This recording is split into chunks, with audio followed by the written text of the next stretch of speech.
Parliament లో మోదీ మాట్లాడుతున్నారు, ఒకసారి ప్రత్యక్షంగా చూద్దాం. सदन में बैठे हुए माननीय सदस्य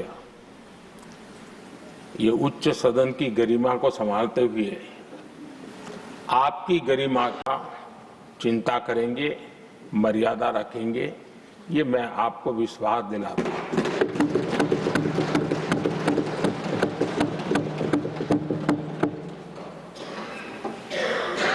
हमारे सभापति जी एक सामान्य परिवार से आ रहे हैं,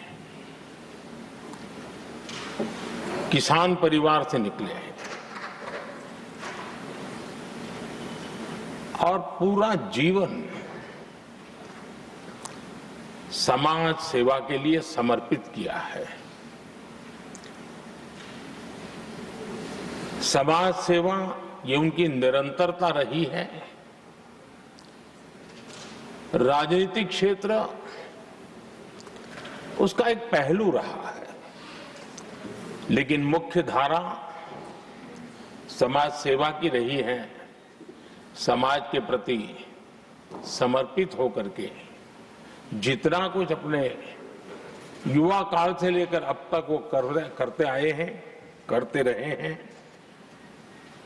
वो हम सभी समाज सेवा के प्रति रुचि रखने वाले लोगों के लिए एक प्रेरणा है, एक मार्गदर्शन है. सामान्य परिवार से, सामान्य समाज से, सामान्य राजनीतिक जहां अलग अलग करवट बदलती रही है, उसके बावजूद भी आपका यहां तक पहुंचना,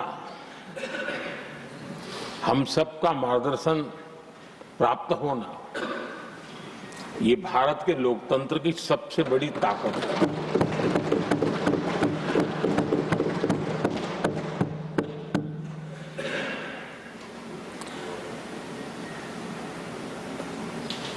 ये मेरा सद्भाग्य रहा है कि मैं आपको लंबे अरसे से परिचित रहा हूं. सार्वजनिक जीवन में साथ साथ काम करने का अवसर भी मिला है. लेकिन प्रधानमंत्री के रूप में जब मुझे यहां दायित्व मिला और जब मैंने आपको अलग अलग जिम्मेवारियां में काम करते देखा, तो मेरे मन पर अतिशय सकारात्मक भाव जगना बहुत स्वाभाविक था. क्वायर बोर्ड के चेयरमैन के रूप में हिस्टोरिकली हाईएस्ट प्रॉफिट वाली इंस्टीट्यूशन में कन्वर्ट करना, यानी आपका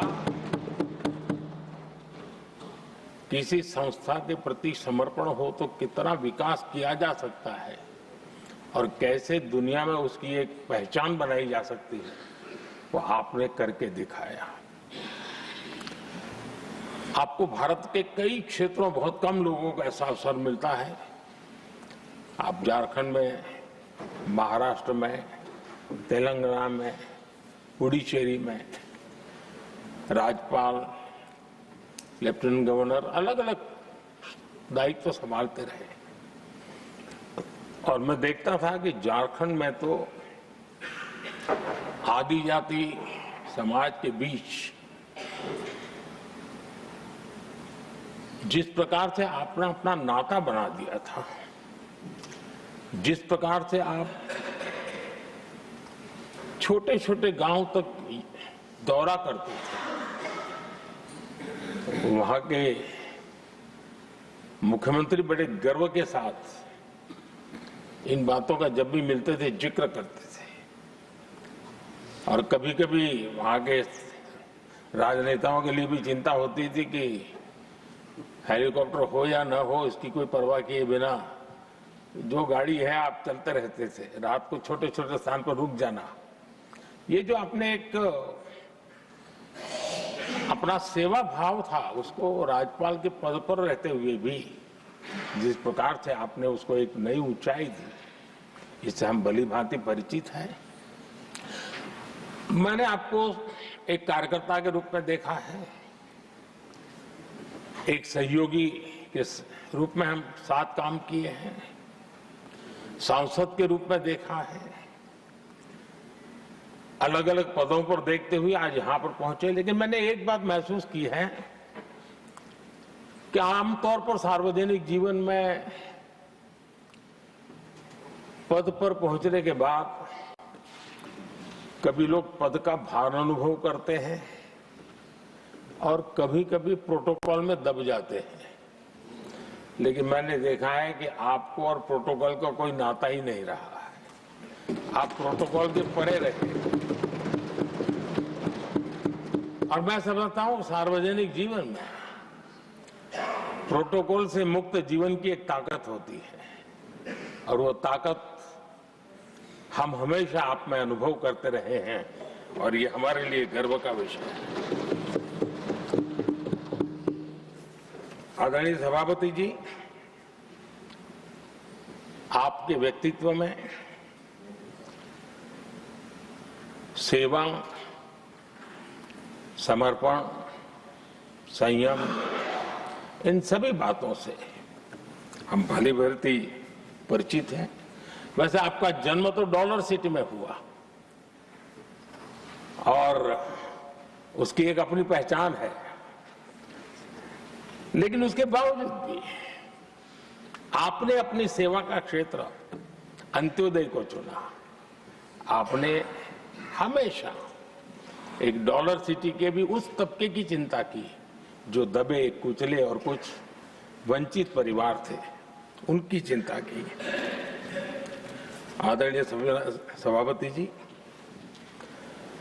मैं उन दो घटनाओं का जरूर जिक्र करना चाहता हूं जिसको कभी मैंने आपसे, आपके परिवारजनों से भी सुना है और जिसने आपके जीवन पर बड़ा प्रभाव पैदा किया है। बाल्यकाल में अविनाशी मंदिर के तालाब में आपका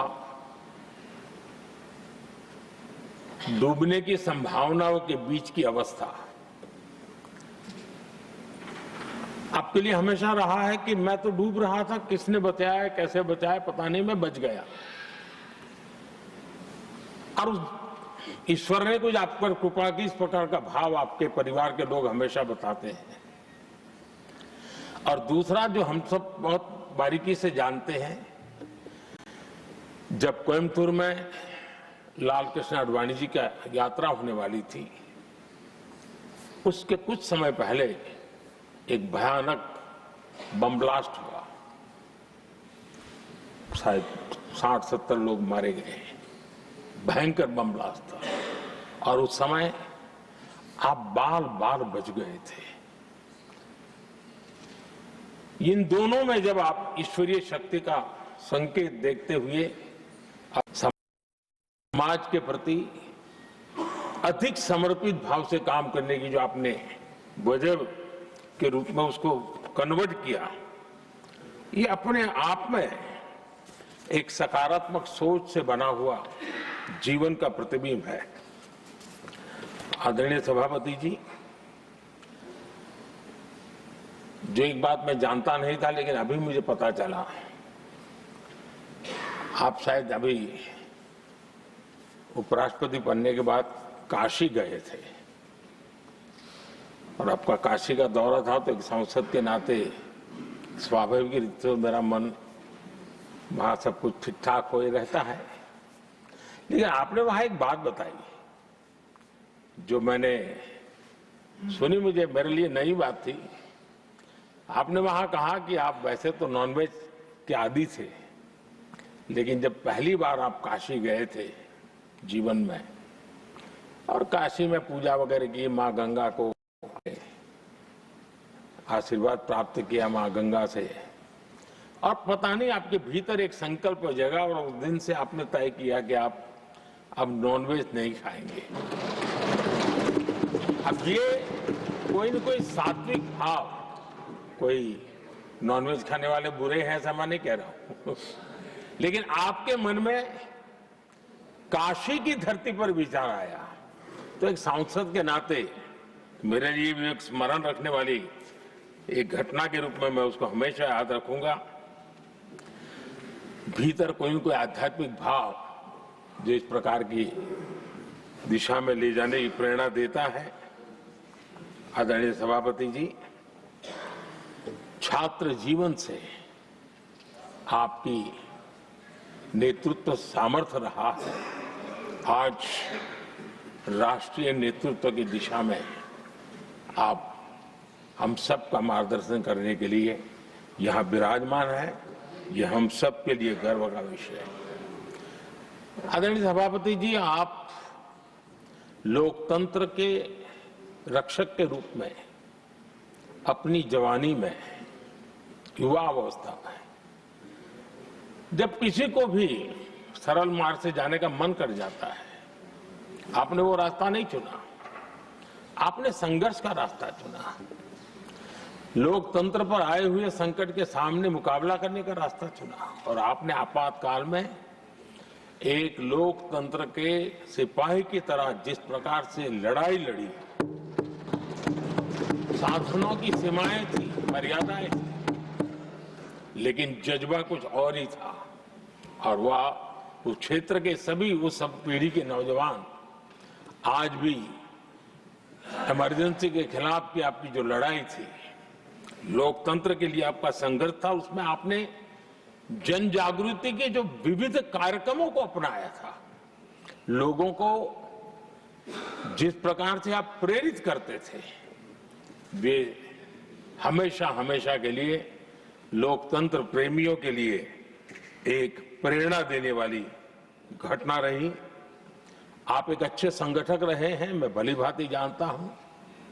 आपने संगठन में जो भी दायित्व संभालने का अवसर आया, आपने उस जिम्मेवारी को चार चांद लगा दिए, अपने परिश्रम से लगा दिए। आपने हमेशा सबको जोड़ने का प्रयास किया, नए विचारों को स्वीकार करने का प्रयास किया, नई पीढ़ी को अवसर देने का प्रयास किया। ये हमेशा संगठन में आपके कार्य की विशारद रही। कोयम्बतूर की जनता ने आपको सांसद के रूप में यहां सेवा करने के लिए भेजा और तब भी आपने सदन में रहते हुए हमेशा उस क्षेत्र के विकास के लिए अपनी बातों को बड़ी प्रमुखता से लोगों के सामने रखा, सदन के सामने रखा। ये आपका लंबा अनुभव सदन में सभापति के रूप में और राष्ट्र में उपराष्ट्रपति के रूप में बहुत ही प्रेरक रहेगा, हम सबको मार्गदर्शक रहेगा। और मुझे पूरा विश्वास है कि मेरी तरह इस सदन के सभी सदस्य इस गौरवपूर्ण पल को जिम्मेवारियों के साथ आगे बढ़ाएंगे। इसी भावना के साथ मेरी तरफ से, सदन की तरफ से आपको बहुत बहुत शुभकामनाएं देता हूं।